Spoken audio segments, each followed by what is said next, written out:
Bonjour à tous et bienvenue sur boursicoté.com pour cette nouvelle analyse technique du CAC 40 en clôture, donc où nous pouvons constater qu'après une ouverture quasiment sur les niveaux de clôture de la veille, que le CAC 40 est revenu ici tester la zone sur laquelle je vous avais demandé d'attirer votre attention ici, entre les 5378 et 5380, zone où il y avait donc la moyenne mobile 20 exponentielle et la zone horizontale qu'il fallait valider pour, en cassure à la hausse, pour assurer une continuité à ce mouvement haussier.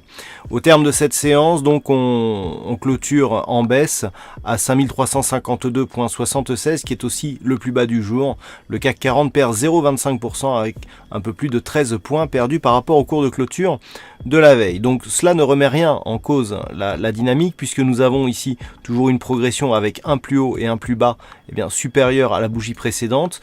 Toutefois, la zone technique ici résiste et donc il faudra encore la surveiller demain, puisque la moyenne mobile 20 exponentielle devrait converger avec cette ligne horizontale. Du côté des indicateurs, nous avons un RSI qui se neutralise et donc un léger mouvement haussier sur le MACD et sur le stochastique, mais la dynamique est relativement faible. Ceci est lié notamment à l'écart que nous avons entre cet indicateur et sa ligne de signal.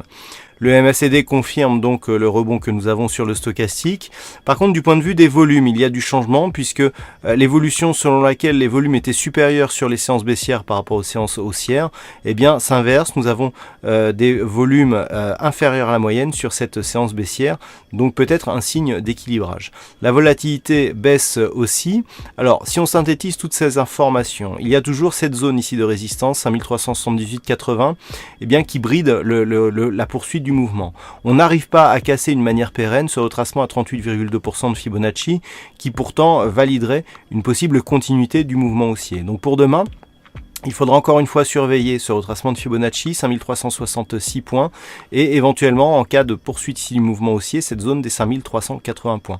Tant que l'on reste sous ces niveaux, nous sommes sur une phase d'impulsion baissière, avec un rebond technique qui pourrait donc appeler à une poursuite de cette dynamique, qui serait validée dans un premier temps par une rupture ici des 5330 points, mais qui serait totalement validée donc par une cassure ici des 5267 points. Voilà ce que l'on peut dire d'un point de vue technique sur cette analyse du CAC 40. Alors aujourd'hui, il y avait un fixing, c'est Sarah qui gagne sur cette session, bravo à toi Sarah.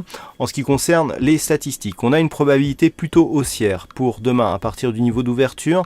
Là, le pourcentage reste toutefois assez équilibré, puisque nous sommes à 51% de probabilité haussière. Par contre, ça semble se réorienter à la hausse pour les prochains jours. Voilà, toutes les données statistiques paraîtront sur l'analyse écrite durant la nuit. Voilà donc pour cette analyse et ce point de clôture du CAC 40. Passez une bonne soirée. On se retrouve dès demain pour d'autres analyses techniques, toujours sur le site boursicoté.com.